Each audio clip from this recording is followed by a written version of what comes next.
Hi, hello po. Kumusta pa kayong lahat dyan? How's everybody doing today? I'm Levis Mendoza and welcome to Chef Arte.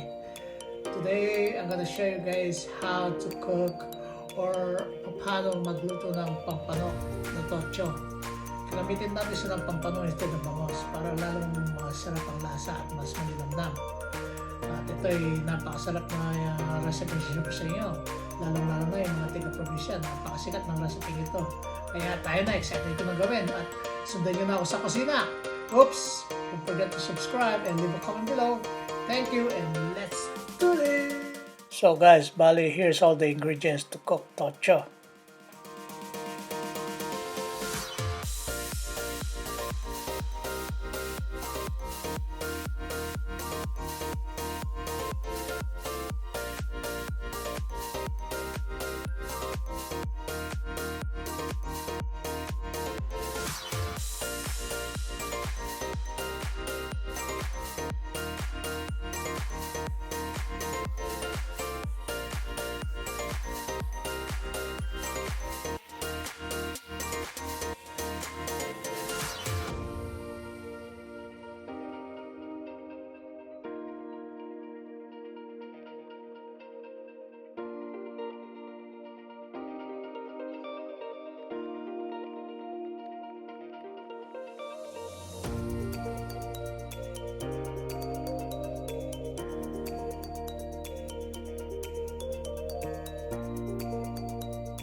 Right tofu.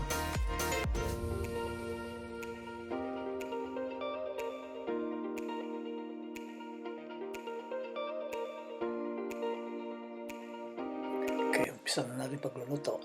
Let's add oil. 600 grams of oil. May mantika, pwede na natin parituin yung ating pampano. So, let's fry our pampano. Make sure na wag nating lagyan ng salt ang ating isda. Or don't put any salt when frying this fish.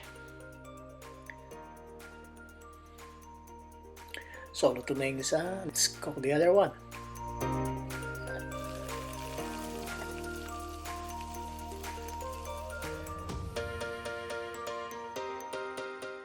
Okay, this is also ready. Let's remove it. And then we're gonna start our saute.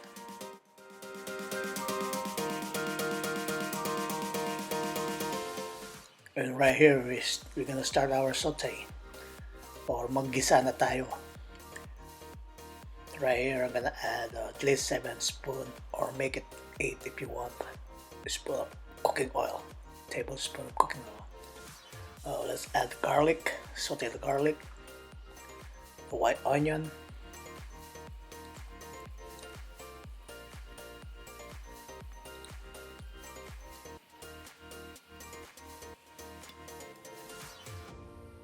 now let's add the ripe tomatoes.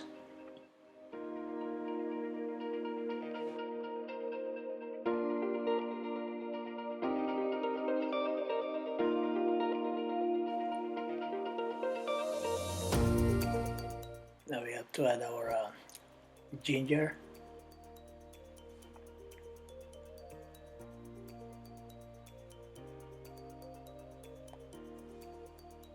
You have to keep mixing it until the thing is almost cooked. The onion, tomato, and the ginger, and the garlic. Now we're gonna add 2 tablespoons of black beans. Now let's add our spicy tofu.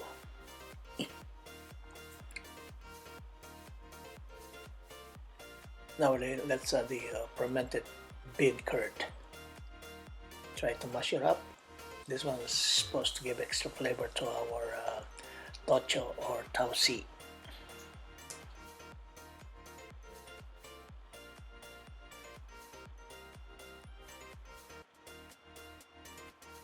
Let's keep boiling. Now we're gonna add 1 tablespoon of brown sugar.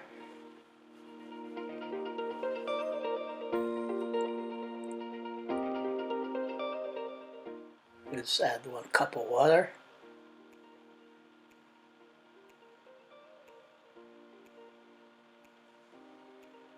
Okay, this baby is almost done. Now I'm gonna add 2 teaspoons of light soy sauce.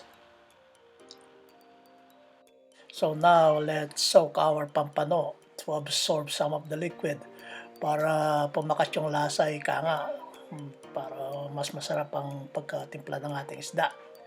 Yun. Now let's put it in the plate. Now let's plate this. Tapos let's put the sauce on the top.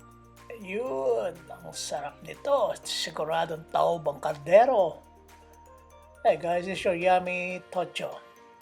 And thanks for watching once again and for following my vlogs. Sana wag po kayong magsawa sa kakapanood na aking mga vlogs. And sana palagi kayong mag-ingat. Till next time, God bless and peace.